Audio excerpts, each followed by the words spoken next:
Hi mga kasari, welcome na naman sa aking channel, Tata Sari Sari Store.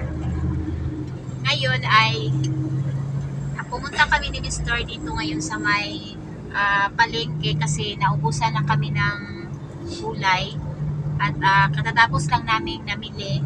Dito lang kami sa may groceryhan, hindi na kami pumunta doon sa gulayan kasi tanghali na kaming nakalabas ng bahay kaya marami nang nagsisiksikan kasi mga tao doon kaya ay sa groceryhan na lang kami ni Mr. at buti na lang at pagdating namin doon ay dumating din ang kanilang delivery ng gulay kaya ay doon na lang kami namili ng mga gulay, no, at saka fresh na fresh pa ang kanilang gulay kasi alas 8 ay dumating na ang kanilang mga delivery. So same price lang naman sila sa palengke kaya doon na ako bumili lahat ng gulay at namili na rin ako ng school supply. Katatapos lang naming namili ni Mr. at nandito na kami ngayon sa may pedestrian lane at traffic.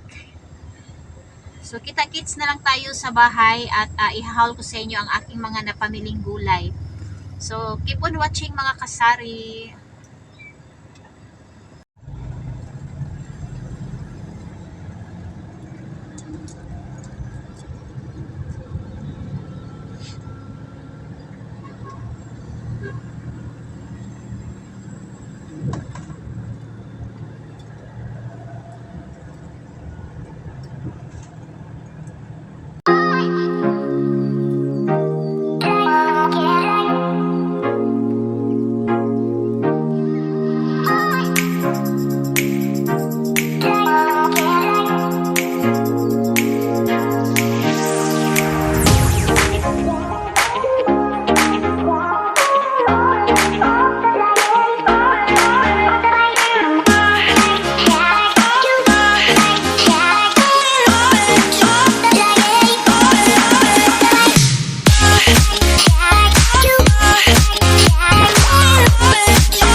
Hi mga kasari at nandito na tayo sa bahay at nailagay ko na lahat ang aking mga napamiling gulay.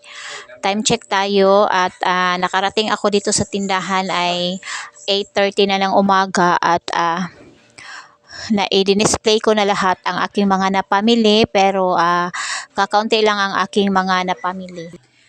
At bumili pala ako ng bulinaw, tag 400 ang kilo doon sa kanilang bulinaw. At bumili ako ng bali 1/2 lang muna. At itong carrots nila ay tag 40 ang kilo. Ito namang patata medium ay tag 80 ang kilo. Tag 5 pesos naman ang sayote doon. At yung atsal nila ay tag 120. At itong kalabasa ay tag 18. Ang opo naman ay 30 ang kilo at nagrepack din ako ng gami. Itong malaki ay 10 pesos at ito ang hitsura ng aking tindahan dito sa labas. At yung kanilang sibuyas Bombay doon ay 153, 120 naman ang ahos. So keep on watching mga kasari at may bumili. Binigyan muna ng aking anak at yan ang aking sari-sari store view sa labas ng aking tindahan. So, keep on watching mga kasari at talaga namang fresh na fresh ang kanilang mga gulay doon. At time check tayo ay 8:30 na ako nakarating dito sa bahay at i-display ko lahat ang aking mga napaninda.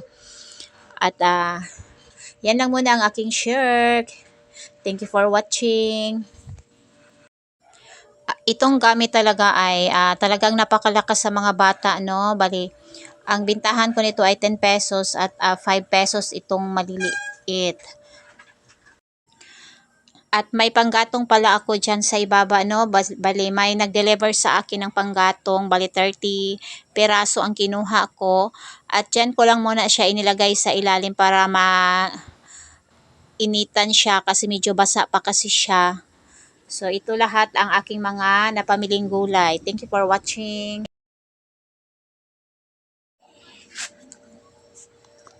Dito naman ay yung aking mga Zone Rocks at saka itong Happy Pants. Happy Pants na XL, bali 24 ang laman at Happy Pants na large at 12 pieces. So, sa ilalim ay yung aking mga Downy. So, Downy Passion, Downy Anti-Bac at saka itong Champion na Anti-Bac at Downy na Garden Bloom. At bumili na rin ako ng 4 na pack na big na juice. So dito ay mga biscuit at mayroon itong dilata sa ilalim at mga kape.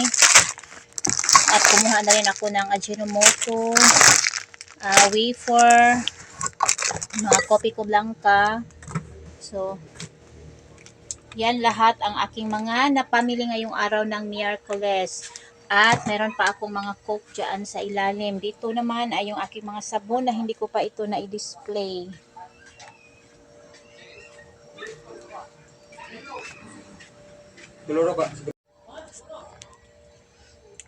Ito yung mga pinamili ko ngayong araw ng Miyerkules. Itong isang karton na ito ay mga biscuit.